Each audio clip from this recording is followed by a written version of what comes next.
Hello, everybody, and welcome back to another episode of the Nabs Effect podcast. I'm your host, Naveen Gaglani. First of all, before we get to today's special episode, a massive thank you to those who tuned into our two episodes so far this week.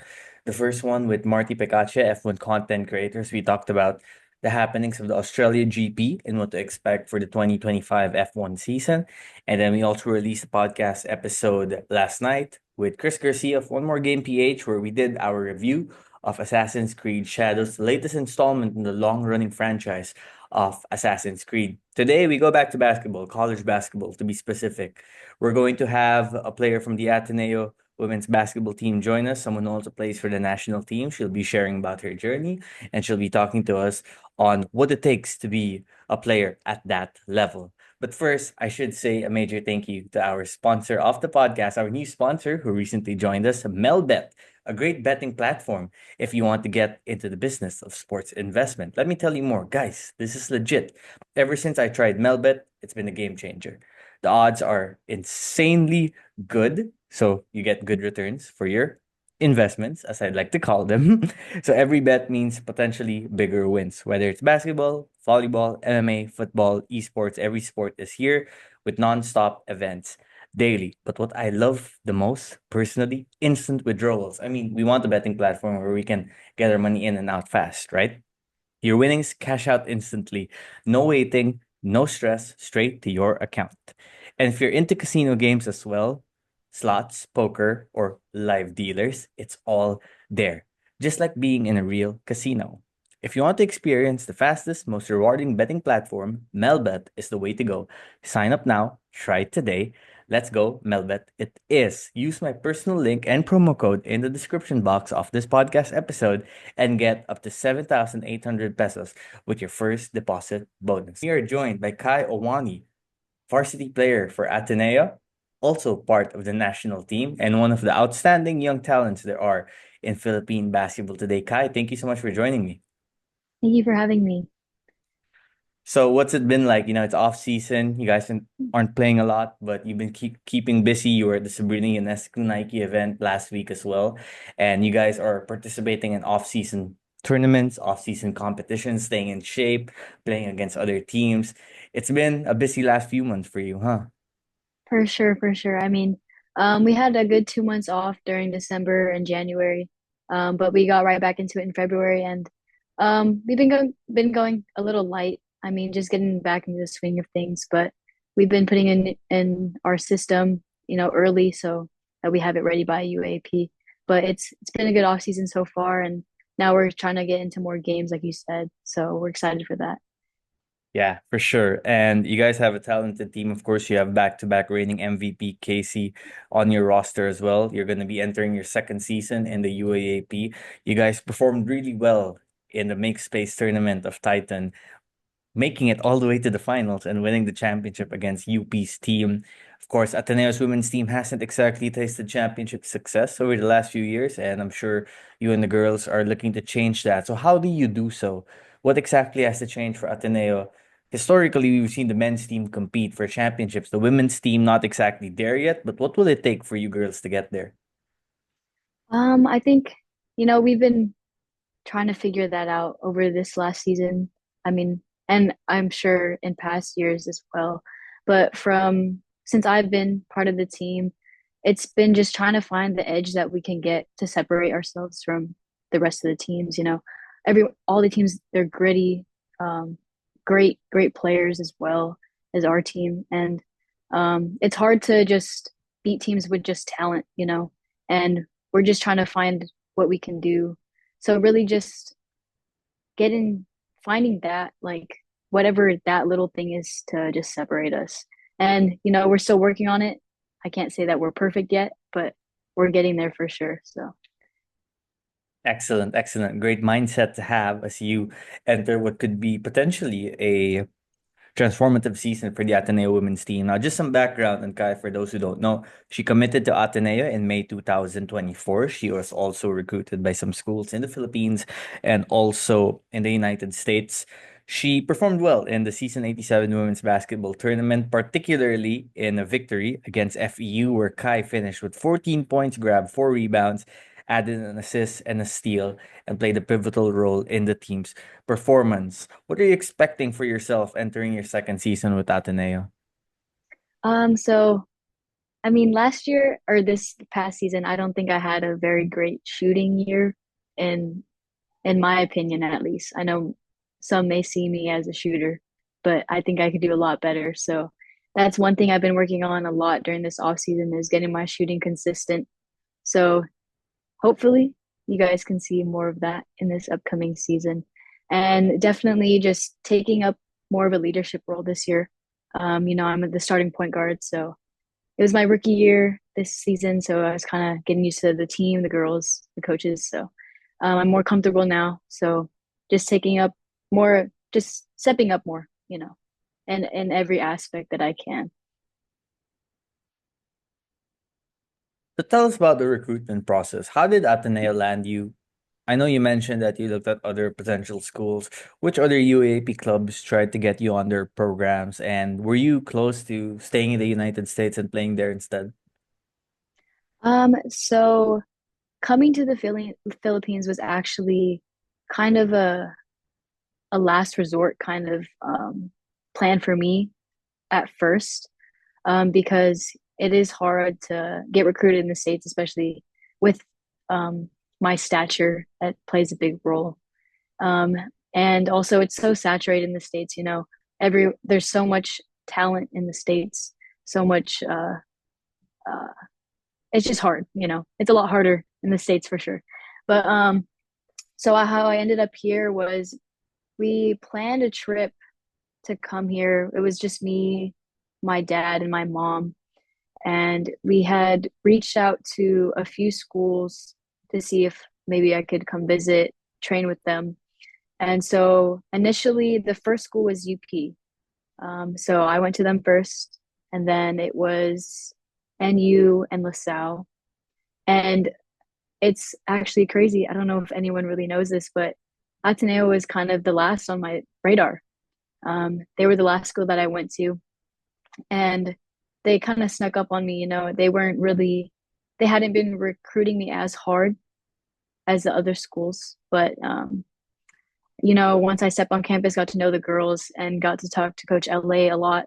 I just knew that it was the right fit for me, and it was a hard choice. I mean, like leaving home, being almost 7,000 miles away from home, from my parents and all my support, but I just knew that I had a purpose out here, and it just felt right. So yeah.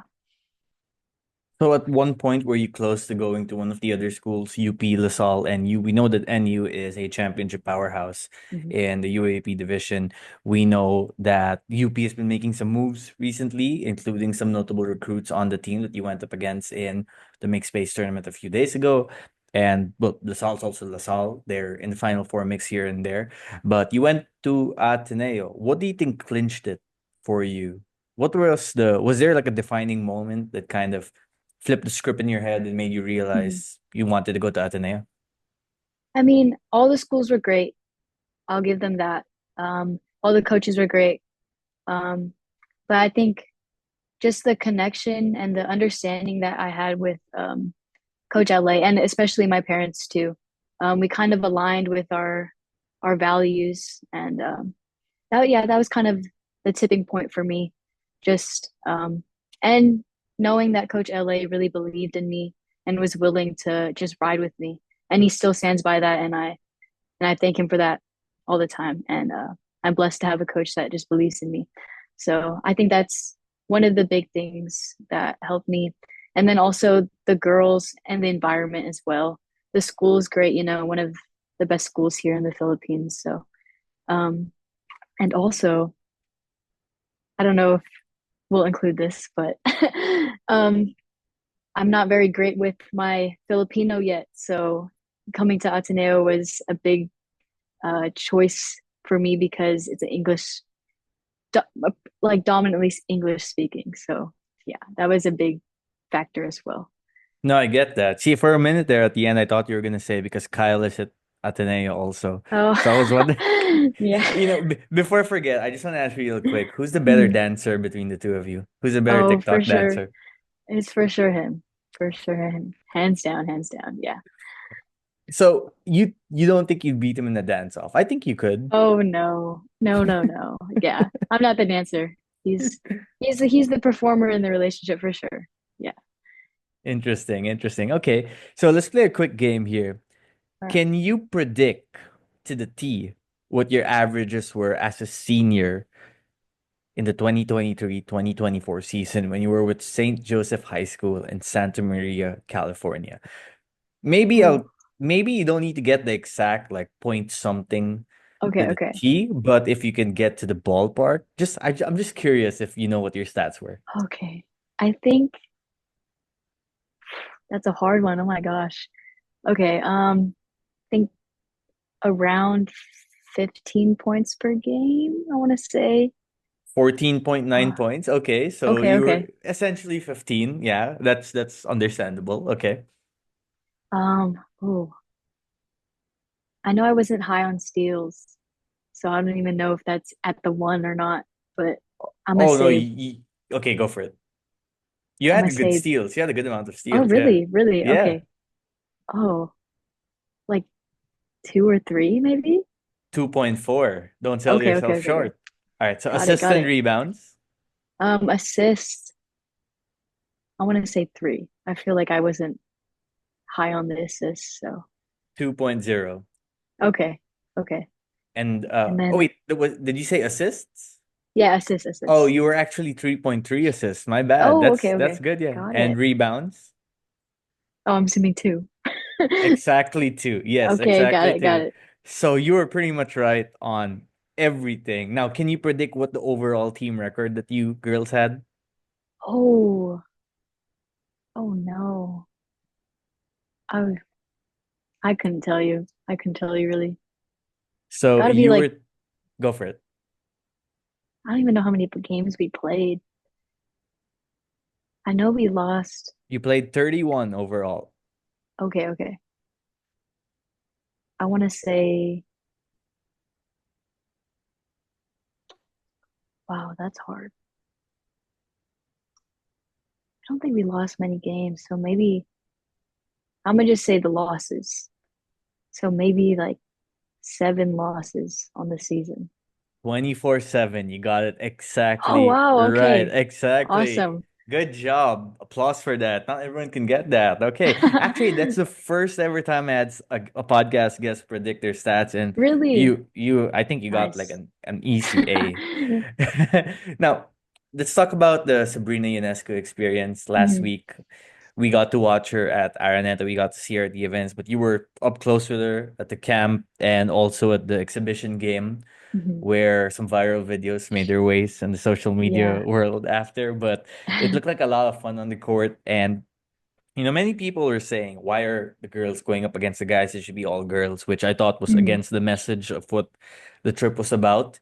But being there in the court, what was the energy like? What was the experience like? And what was it like to meet Sabrina?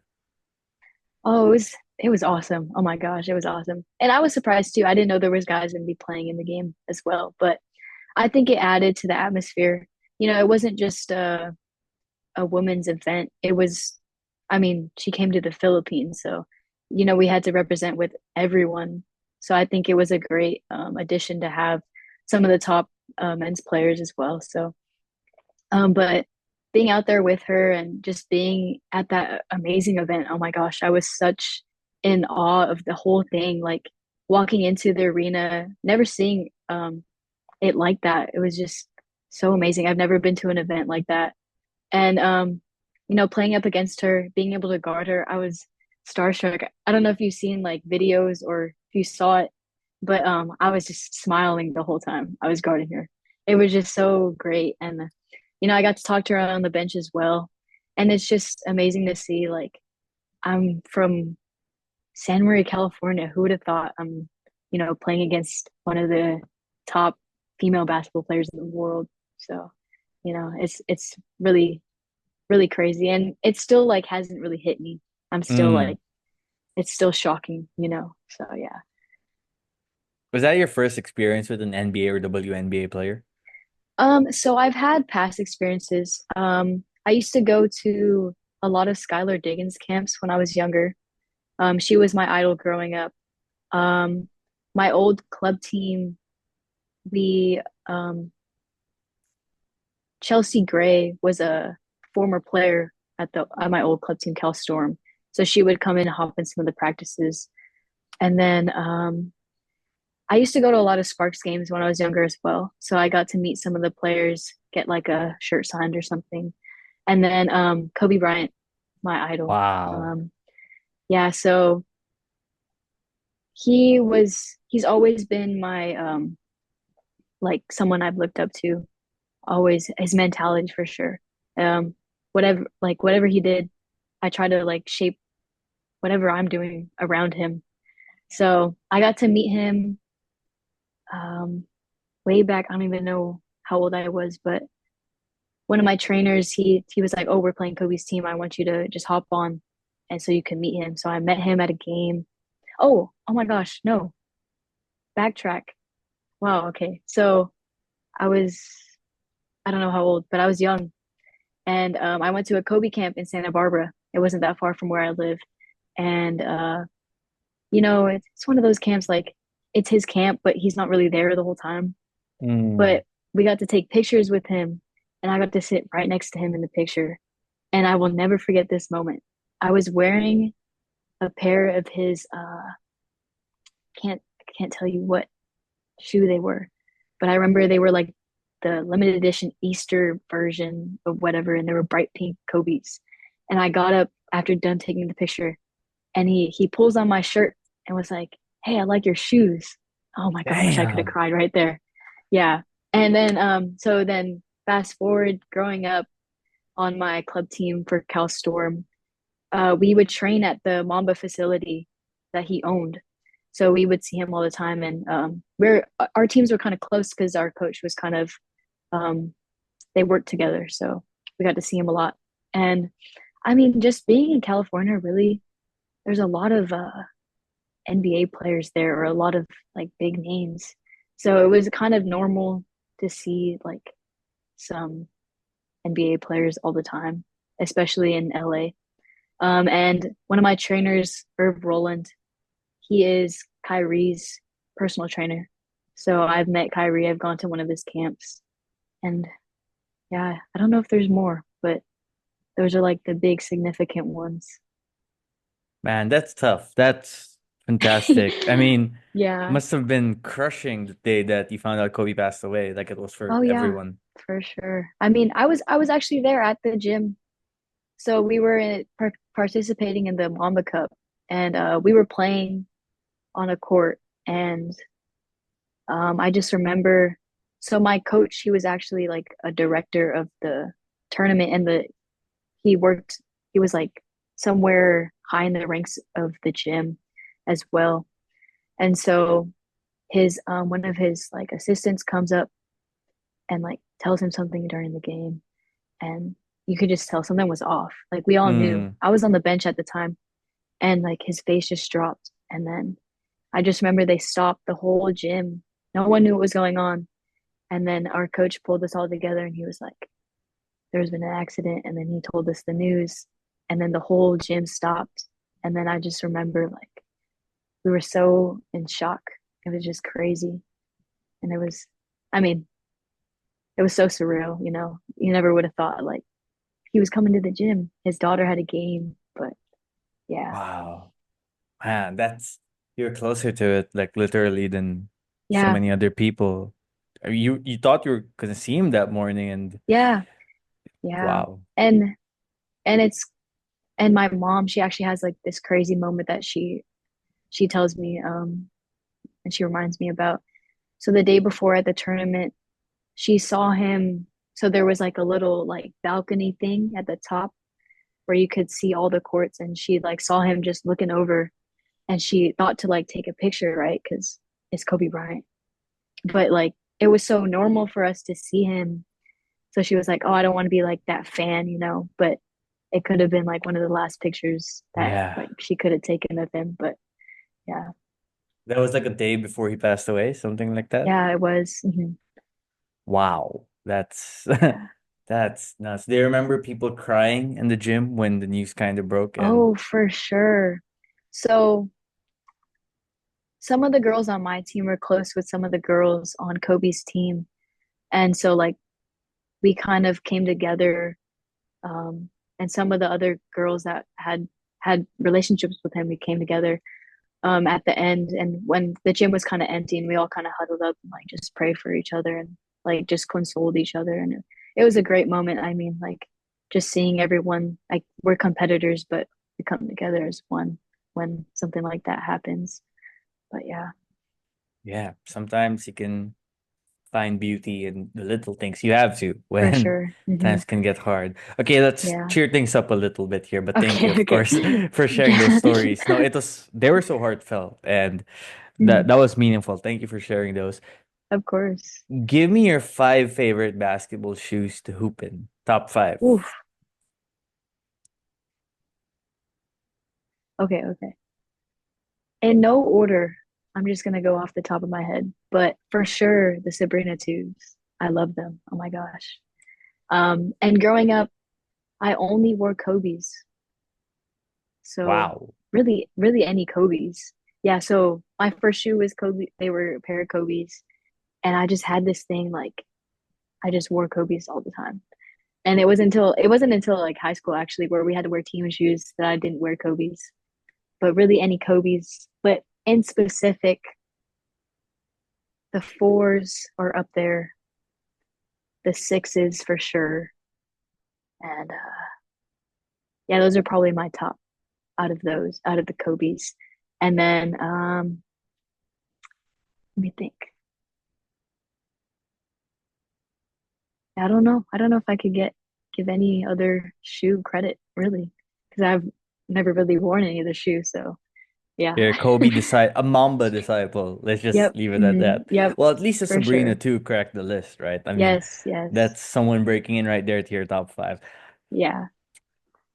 When people go to your Instagram, they Mhm. find photos of you doing some modeling from time to time. And there was one photo where you took a picture in the middle of the Lakers court at Crypto Arena, Oh yes. which was a collaboration, I believe, with a brand called Mad Happy Yes. and the Lakers. So just tell us the backstory. I mean, you're there like with your Lakers gear. What's the Yeah. story behind that? Okay, so one of my trainers, Josh Lozano, I'm not sure if you're familiar with that name, but he just asked me and a few of my other friends that I play basketball with that he trained as well. He just got a group of girls together, some of like the top players in in college basketball right now, actually. Um, he just got us all together and was like, "Oh, they just want some girls to do a shoot," and so yeah, I just showed up. Then they gave us some clothes and you know put some makeup on us, and that was kind of like one of my first like jobs, like or jobs, I don't know, gigs like that, and it was really cool. And they also there's a recording somewhere. There's a video actually on I think it's on Mad Happy. They had me say something. I forgot what it was, but my voice is in it as well. So yeah. That's hella dope. That's what an experience. Did you get to meet any of the Laker players that day or interact with anyone from the Lakers? No, I didn't actually. No, I didn't. But um, yeah, no. Mm. It was just empty. It was just empty, and I think the court was just reserved for the shoot or something. So yeah, Did you shoot around a bit? Take a few shots in the we Lakers did. court? We did actually. And at the time, it was like COVID, so they were very strict about things. So we had to be like very quick and you know, and the cameras were like right next to the court, so we were trying to be careful not to hit anything. So yeah, Well, it looked like the shoot came out really well done, and that must have been yeah, a core memory for you with for sure. all of that transpiring. So you're now in the Philippines, you're trying to chase your own career, but you're also with the national team. And Mhm, it's so great to see so many top-notch Filipino basketball players in the women's division kind of thrive now. Those who are with the national team playing well in the United States as well, the college level. Of course, you mhm. here and some others in the States. We have a question here from David who wants to ask you. I believe she played with Naomi Panganiban and Sumaya Sugapong while training with Gilas. or the Philam Nation Showcase. What's your relationship with them like? Also, are you going to be following them in March Madness? For sure, I'm gonna follow them, of course. Oh my gosh. So so little backstory actually. I don't even, me and Naomi have never actually talked about this, so I'm not sure if it's really true. But so I met Naomi at a Film Nation event. It was like one of the first ones, and she was, you know, who she is, shifty guard, just a dog. Oh my gosh. And we would go at it at like camps and stuff. And I never thought that she liked me really. But I don't know if that's true. I don't think it is. I think it was just because, we're both competitive, so it just came off that way. But now, so me, Samaya, and Naomi, we actually during our training pool in 2022, we stayed in a hotel for like a month together. So we practically lived together for a month. And our bond was just solidified then. And and especially during the tournament as well in Jordan with Naomi. Samaya didn't go to that one, but it's oh, I love talking about this, but just the bond that I have with that team, it will never be broken. Like I love those girls to death. They're my sisters for sure, and we still talk every now and then. Every time I like see something like Naomi is doing well and Samaya is doing well, um, and I was just talking to Samaya not that long ago, a few days ago, because she's coming out or she's supposed to be coming out for NBTC. So I wanted to meet up with them and just uh, get back in touch. Who's the best from the three of you? Would you say Oof. you're the best? Oh, Are you going to be no, I confident enough can't. to say? No, I can't. I don't know. That's a hard one. I mean, I'm gonna give it I'm gonna give it to Samaya and Naomi for sure, but uh, I couldn't choose between them. They're both amazing players, both just yeah, they're both great.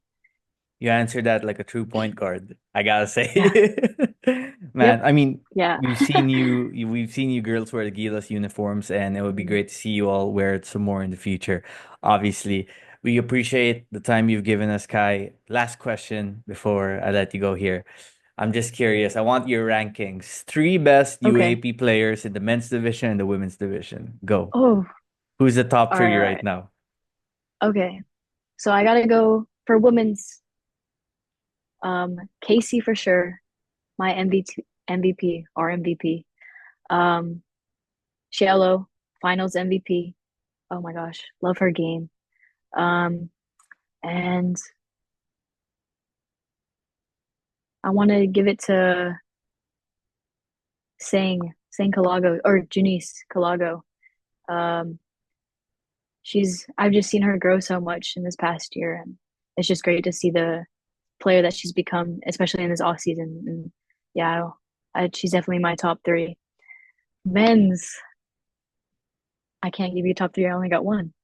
I think you know who it is. Oh, uh, my top, Kyle Gamber for sure. So who would win there's the no one, no 3-point one. shootout? You or Kyle? 3-point Oh, shootout. it's Kyle, and yeah, I'll give Really? that to him. Nah, I think I'd Oh put my yeah, money on oh you. yeah, Come on. You oh you were no, dropping threes like crazy in that exhibition game, man. yeah, but I don't know. Kyle, he's got a just great form. Oh my gosh, great. Oh, he's a great shooter. I'll give it to him. He's a great shooter. Probably one of the best shooters I've ever seen. So, and that's not being biased. That's not being biased. So, what can we expect from Kyle this UAP season? It's been 2 years. He hasn't really gotten Hmm. that opportunity yet, but I'm sure he's working hard to try and earn more minutes. What can we expect from him in 2025? He's definitely up and coming.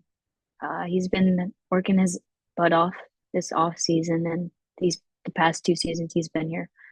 Um, I think he'll definitely be getting a bigger role this year. Hopefully, that's the goal.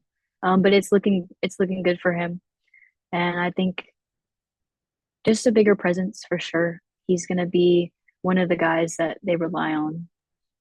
So prayers. That's what's to come. But from what it's looking like, it's how it should look. So, yeah. Fantastic. Well, Kai, thank you so much for joining us. It was an absolute pleasure having you. Thanks also for coming on, even if it was a short notice invite, just a few days in advance. You're always welcome here. I wish you all the best. I think you're going to have a bright future in the UAAP and with the national team. And we're going to hear more of you. I'm pretty certain of that. So thank you. Thank you. Thank you. It was a great experience. So yeah.